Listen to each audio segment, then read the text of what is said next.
नमस्कार दोस्तों, स्वागत है आपका अपने YouTube channel UP board special में। एनसीईआरटी मैथ की श्रृंखला को आगे बढ़ाते हुए हम आज देखेंगे क्वेश्चन नंबर 4। प्रश्नावली 1.2 का क्वेश्चन नंबर 4 से देखेंगे। तो आपके स्लाइड पर दिख रहा होगा प्रश्न, हम पढ़ते हैं। तो HCF आप 306 657 इक्वल टू 9, LCM आप 306 657 ज्ञात कीजिए। अच्छा प्रश्न है, देखिए क्या कहा है कि 306 और 657 दो संख्याएं हैं, जिसमें हम आप एक को मान लेते हैं a इक्वल टू 306 और एक आपको b वाला मान लेते हैं 657। इनका आपको HCF दिया है 9, इनका आपका HCF दे दिया कितना 9। अब आपसे पूछ रहा है कि इसका LCM क्या होगा। LCM आपको निकालना है, LCM आपसे पूछ रहा है। तो देखिए दो संख्याएं दिया हो और उनमें से एक LCM या HCF दिया हो, तो इस संदर्भ में आपको सूत्र मिला होगा A into B equal to HCF into LCM। मतलब A कोई संख्या हो, B कोई संख्या हो और उनका HCF और LCM, इसके संदर्भ में आपका एक सूत्र है। तो इसमें से चारों में से दो संख्या हो गया, एक HCF हो गया और एक LCM हो गया। इन चारों में से कोई भी 3 देकर एक गायब कर सकता है और आपसे पूछ सकता है। तो यहाँ से आपको दो संख्याएं दे दिया है, उनका HCF दिया है और LCM आपसे पूछ रहा है। तो आप वही फार्मूला लगाएंगे A into B equal to HCF into LCM, माने दोनों संख्याओं का गुणनफल equal to HCF into LCM। तो लगाइए पहली संख्या कितना है 306, दूसरी संख्या कितना है 657। या आप बदल सकते हैं, इसको पहला मानिए या इसको पहला मानिए, इसको दूसरा, कोई दिक्कत नहीं है। तो यहाँ से HCF कितना है 9 और LCM आपसे पूछ रहा है। तो अगर हम यहाँ से इसको 9 को इधर बुलाइए, तो जब इधर पक्षांतर करेंगे तो कितना आएगा 306 गुणे 657 अपान 9 इक्वल टू आ जाएगा LCM। तो आप काटिए, देखिए किससे कटेगा। इसको 9 से आप इसको काट दीजिए, तो 9 सत्ते 63, 9 त्रिक 27 आ जाएगा 306 गुणे 73 बराबर आपका आ गया LCM। तो यहाँ से आप निकाल सकते हैं LCM। तो जब आप इसका गुणा करेंगे तो गुणा आ जाएगा आपका 22,338 आपका आ गया LCM। ये आपका था क्वेश्चन नंबर 4। अब आप इसको नोट डाउन कर लीजिए, फिर देखते हैं क्वेश्चन नंबर 5। तो क्वेश्चन नंबर 5 देखते हैं क्या है आपका। क्वेश्चन नंबर 5 में क्या कहा है, जांच कीजिए कि क्या किसी प्राकृतिक संख्या n के लिए संख्या 6 की पावर n अंक 0 पर समाप्त हो सकती है। चलिए देखिए, बहुत ही अच्छा प्रश्न है आपका। इसमें कहा है कि जांच कीजिए कि n के किसी प्राकृतिक संख्या के लिए, मतलब यहाँ जो n आपका है वो कोई प्राकृतिक संख्या है। आप जानते हैं प्राकृतिक संख्या 1 से शुरू होती है और अनंत तक जाती है। तो किसी भी प्राकृतिक संख्या n के लिए 6 की पावर n का मान जो है वह 0 पर समाप्त होगा। अगर इसका मान निकाला, जैसे 6 की घात 2 करें, 6 की घात 3 करें, 6 की घात 4 करें, 6 की घात 10 करें, 6 की घात 100 करें, कुछ भी करें, तो क्या इसका जो मान आएगा इकाई वाला अंक 0 होगा? यही आपको बताना है। तो देखिए इसके लिए हम क्या करते हैं, कोई भी संख्या हो, अगर उसके इकाई का अंक 0 आ रहा है तो इसका मतलब कि वह 10 से विभाजित हो रहा है। चाहे जो संख्या आप ले लीजिए, 10, 20, 30, 40, 50, 100, कितनी भी बड़ी संख्या ले लीजिए, अगर उसके इकाई का अंक 0 आ रहा है तो इसका मतलब कि वह संख्या 10 से पूरा विभाजित होगी। और 10 से विभाजित होने के लिए आपको चाहिए उसमें गुणनखंड होना चाहिए 2 और 5, क्योंकि 10 का अभाज्य गुणनखंड क्या होता है 2 और 5। तो हम ये देखेंगे कि जो आपको दिया है 6 की पावर n, क्या इसके गुणनखंड में 2 और 5 दोनों आ रहा है। कम से कम एक 2 आना चाहिए और एक 5 आना चाहिए। एक से ज़्यादा आगे चल जाएगा तब भी होगा, लेकिन कम से कम एक होना चाहिए। अगर आपका 1 2 और एक 5 मिल गया तो इसका मान 0 पर समाप्त होगा, माने इसके इकाई का अंक 0 होगा।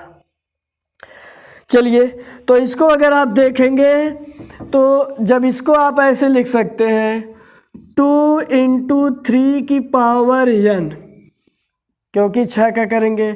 अब यहाँ से आप इसको लिख सकते हैं 2 की पावर n × 3 की पावर n।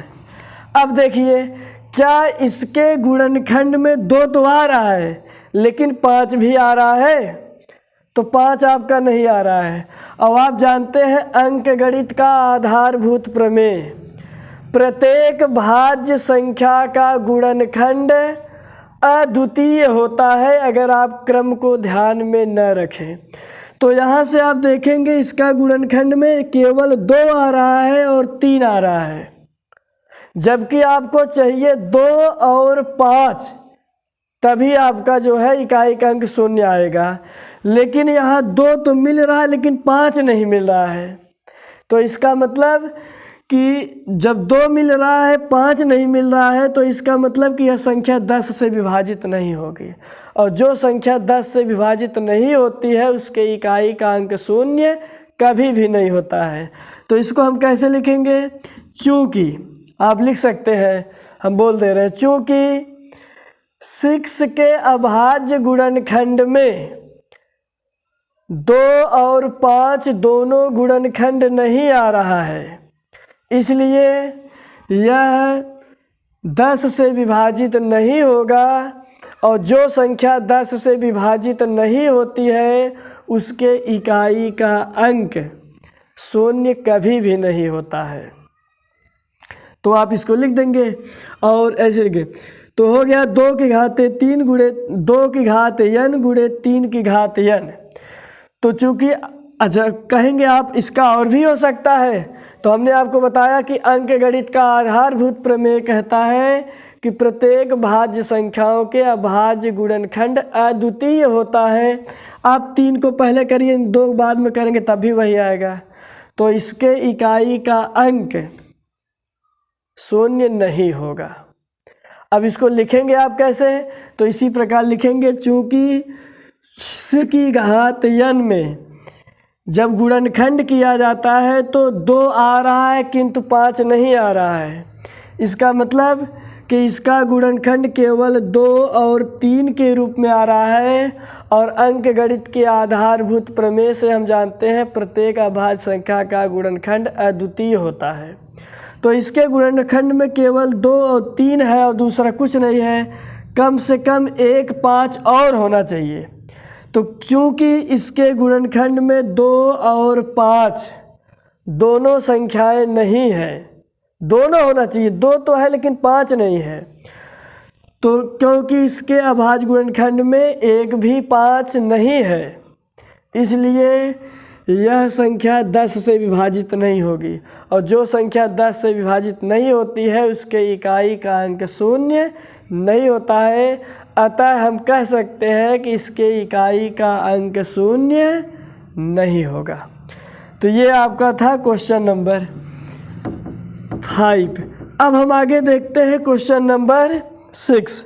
क्वेश्चन नंबर 6 क्या कहता है, व्याख्या कीजिए कि 7 गुणे 11 गुणे 13 प्लस 13 और 7 गुणे 6 गुणे 5 गुणे 4 गुणे 3 गुणे 2 गुणे 1 प्लस 5 भाज्य संख्याएं हैं। चलिए, तो इसमें देखिए 2 है, एक है 7 गुणे 11 गुणे 13 प्लस 13। आपको सिद्ध करना है कि ये संख्याएं भाज्य हैं। तो भाज्य का मतलब क्या होता है? भाज्य के लिए आपको बताया गया है कि ऐसी संख्याएं जिनके 2 से अधिक गुणनखंड हो। तो अगर हम किसी तरह यह दिखा दें कि इसका गुणनखंड 2 से अधिक होगा तो आपका सिद्ध हो जाएगा कि यह भाज्य है। चलिए, तो यहाँ से देखिए प्लस के पहले को पूरा 1 मानिए और प्लस के बाद 1, क्योंकि आप जानते हैं पदों का बंटवारा हमेशा प्लस या माइनस के द्वारा होता है। तो इन दोनों में देखेंगे 13 कॉमन है, तो 13 आप कॉमन ले लीजिए, क्या बचेगा? 7 गुणे 11 गुणे, यहाँ से आपका 1 बचेगा, रहने दीजिए, प्लस 1। अब इसका चलिए, तो आगे आप इसका जब करेंगे तो 7 गुणे 11 सत्ते 77 1 78, तो आप इसका गुणा मत करिए, इसी 78 का आप गुणनखंड कर दीजिए। तो जब आप 78 का गुणनखंड करेंगे तो देखिए कितना आएगा, 2 से काटेंगे 2 तिहाई 6, 2 नवा 18, फिर 3 से 3 एकन्नम 3, 3 त्रिक्का 9, तो यहाँ से आ गया आपका यहाँ 2 गुणे 3 गुणे 13। अब आप ये देखिए कि इसके गुणनखंड में कितने गुणनखंड आए हैं। तो इसमें आपको देखिए एक गुणनखंड ये हुआ, एक गुणनखंड ये हुआ और एक गुणनखंड ये हुआ, और भी हो सकते हैं। अभी आप करेंगे, एक 1 हो जाएगा और एक स्वयं जो है वो संख्या हो जाएगी। तो यहाँ से आपको केवल दिखाना है कि 2 से अधिक, तो यहाँ से हम देख सकते हैं कि 2 से अधिक गुणनखंड मिल रहा है, एक 2 है, एक 3 है, 13 है। तो लिखेंगे चूँकि 7 गुणे 11 गुणे 13 प्लस 13 के गुणनखंडों की संख्या, गुणनखंडों की संख्या 2 से अधिक है, 2 से अधिक है, इसलिए 7 गुणे 11 गुणे 13 प्लस 13 एक भाज्य संख्या है, भाज्य संख्या है। तो ये आपका हो गया कि ये आपका एक भाज्य संख्या है। अब हम आगे देखेंगे इसका जो दूसरा भाग है, तो दूसरा भाग आपका सेम इसी प्रकार आपको देखना है, उसको भी देख लेते हैं। तो दूसरा आपका क्या है?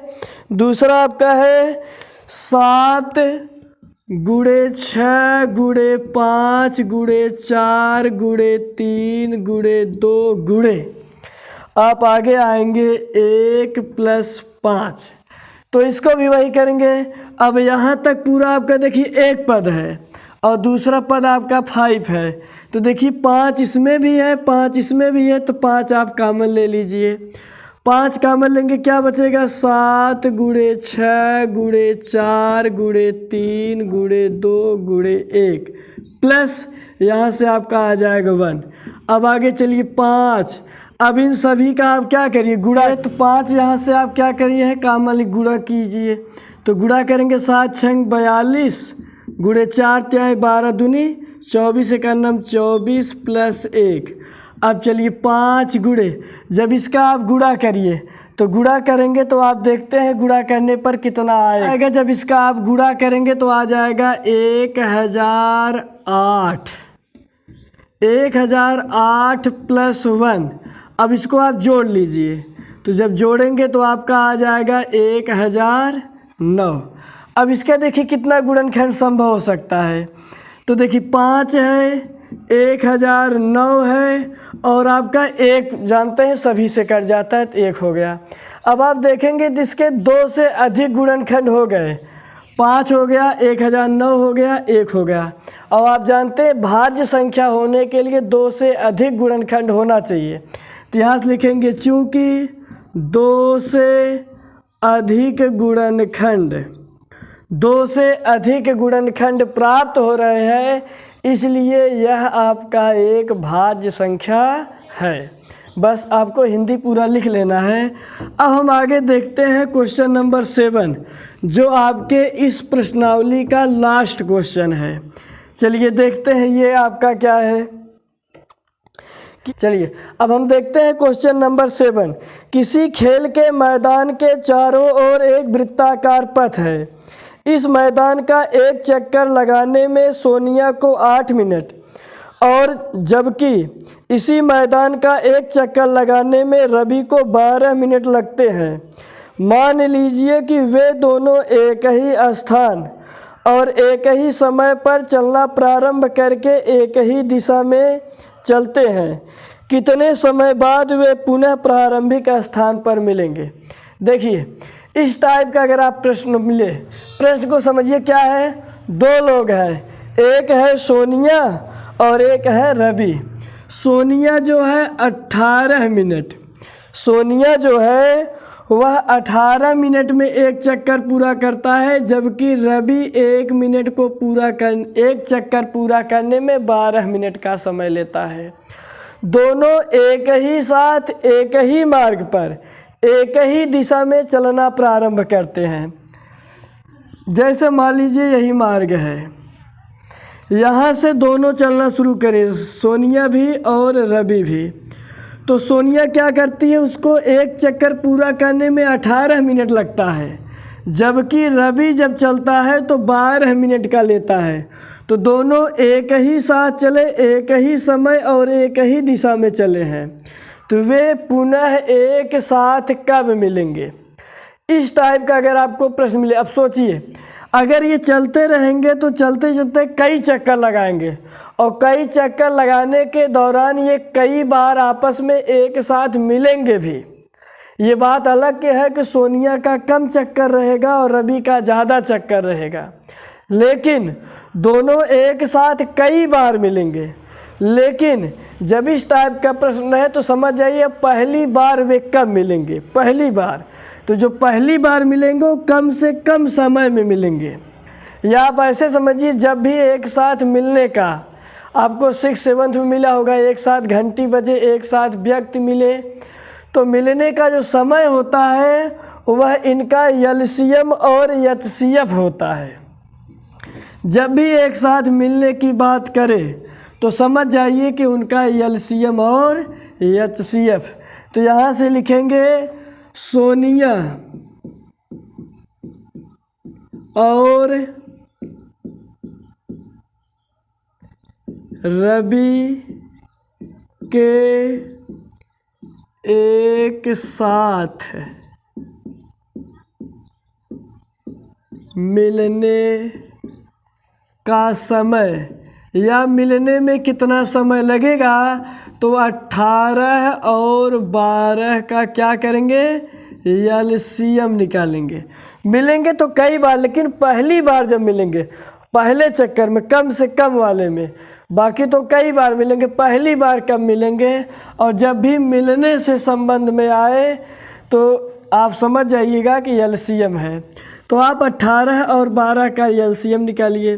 18 क्या करेंगे तो गुणनखंड आप देखिए क्या आएगा, 2 गुणे 3 गुणे 3, तो इसको लिख देंगे 3 की घात 2।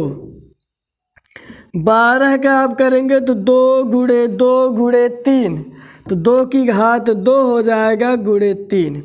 अब निकालिए एलसीएम। तो एलसीएम में क्या करते हैं, सभी गुणनखंडों का मैक्सिमम घात लेते हैं।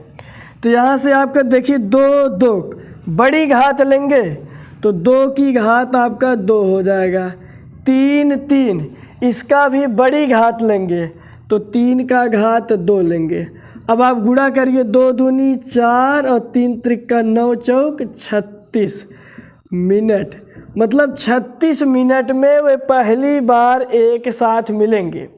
इसके बाद भी कई बार मिलेंगे, लेकिन जब वो पहली बार मिलेंगे तो 36 मिनट में मिलेंगे।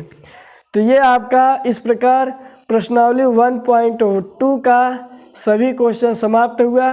अब हम प्रश्नावली 1.3 देखेंगे नेक्स्ट वीडियो में। तब तक के लिए जय हिंद, जय भारत।